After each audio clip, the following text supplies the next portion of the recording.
Hey everybody, I'm Joe, and I am continuing a series of videos on the Marvel Multiverse game. This is published by Marvel, not a licensed product, and the goal of this game is to allow you to build your own superhero from scratch and play it in an RPG. I think this is a really fun goal. It's a very lofty goal. So we're going to talk about superpowers today in this game. We're going to talk about what they are, how they work, and this is the beating heart of the game. When the game was first announced, a lot of people, myself included, were worried that all that this game would be you being able to play extant characters. You could play as Spider-Man, you could play as Wolverine. And while that's cool, the real joy in the RPG community is the creativity of building whatever you want. And so the powers section of this playtest document, and what I expect will be the largest section of the full core rulebook when it comes out, is being able to customize a character through powers. So we're going to take a look at that today. Let's get started. So a superpower in this game is just a thing you can do. Some of them are incredible and mystical, such as being able to control weather, and some of them are relatively mundane, like enhanced combat training. But all of them give you just an extra bit of capacity. Now, the number of powers you have access to is equal to 3 times your rank. So if we have a rank 3 character, they would have 9 powers they can choose from. I talked about this in my rank video.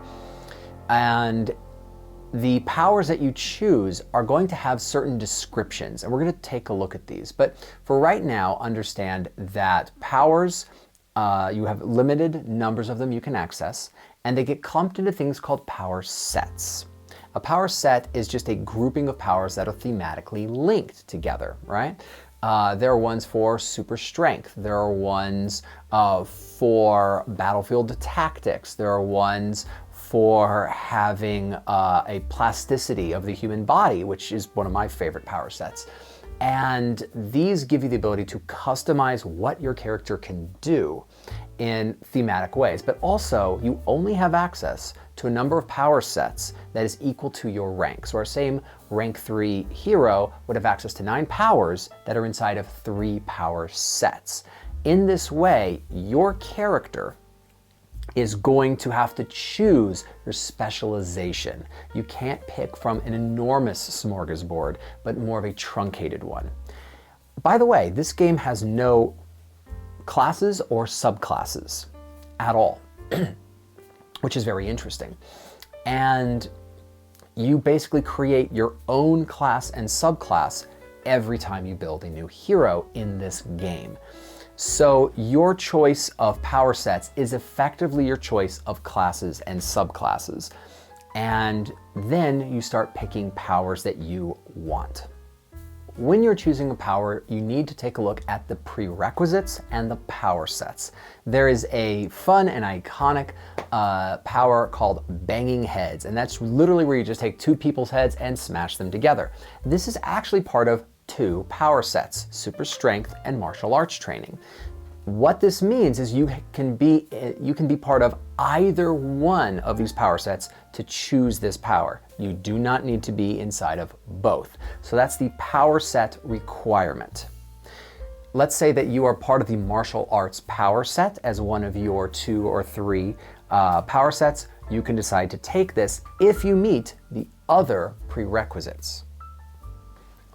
Now, prerequisites can be other powers that you've already taken or being of a certain rank. So there is a power called Shield 2, which gives you a nice benefit to your defense bonus.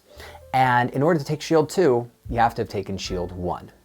There are some powers, such as energy absorption, that require you to be a rank 3 character to take it at all, independent of any other requirements. And these prerequisites all stack and are additive. You need to meet all requirements. So unlike with power sets, where you need to just meet one of the power sets, you need to meet all requirements.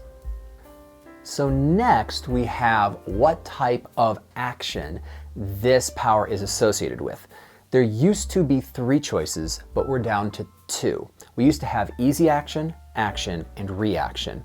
In the most recent versions of the updates to the rules, easy actions, which were things that were pretty simple to be able to do, that entire mechanic has been dropped from the game. And it's just assumed that simple things you can do without expending the action of your turn. Now, a lot of games have easy action and action type mechanics, and I don't know why Marvel got rid of this. I did not find it to be too complicated of a concept, but it has been removed. So any powers you look at, if they are published saying that they take place within easy action, we should assume then that they take place with a normal action, because to grant usage of a power for free is probably a little bit too powerful in a game mechanic until we are informed otherwise through updates to the rules. So now we have actions and reactions. On your turn, you also have movement, but powers are typically not triggered by movement, but rather by it being a thing that you are attempting to do, your action, or something you do not on your turn as a reaction to a triggering event. If you have a reaction power, it will specifically state the triggering event. For instance, there might be a triggering event where you are hit with a melee attack, or where you are missed with a melee attack. That would allow you, as a triggering event, to use your power if you so choose. Now, normally you only have one reaction per full round of combat, though there is actually a power in the game that grants you multiple reactions. Now, how long does your power last? There are 4 variations. The first one is permanent. There's a power in the game which grants you an enormous frame. You're physically bigger. And, well, that's always on. So that is called a permanent duration. It can't be turned off, it can't be altered, and it does not have to be turned on with any action of any kind.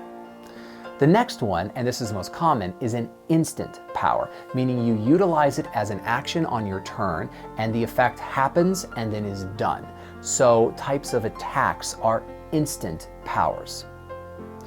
The next is a 1-round power. This means that you initiate it on your turn and it lasts for 1 full round of combat until your next turn. The last duration is concentration, meaning that the power is maintained through time as long as you maintain concentration on it. And please note that concentration can be broken.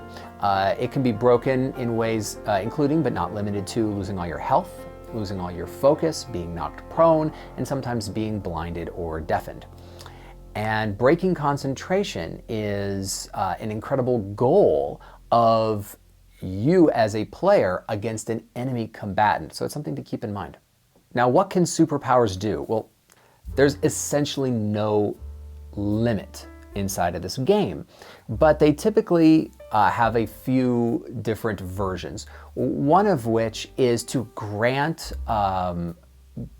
assistance to other players on the field. There are a couple powers in the game which grant edges to your allies. There are some that grant trouble to your enemies. Now, there are some powers which simply grant an edge in combat to yourself or give you certain advantages if you have a fantastic success in combat. Some powers allow you to attack multiple enemies in a variety of ways. Some of my favorite powers in the game allow you to physically alter yourself or the environment for utility purposes to solve problems. By the way, when we take a look at the limited powers that are listed in the playtest guide, they tell us specifically that not every power they're working on and not every power set is represented here. They basically only had a certain number of pages that they could publish this with. But what is missing at the moment are powers and power sets that deal with support and utility. This is something I'm going to talk about in other videos of missing powers that I hope to see, but they're not there at the moment. So there's very limited support and utility. The powers presented are very combat oriented at the moment. So superpowers allow you to completely customize your character and make it do whatever you want. And in an upcoming video, I'm going to talk about my 10 favorite powers presented in the game. What kind of stuff would you like to see, and what would you build your superhero to do? I'd love to know about it. All right, I'll see you next time, and may your games be awesome.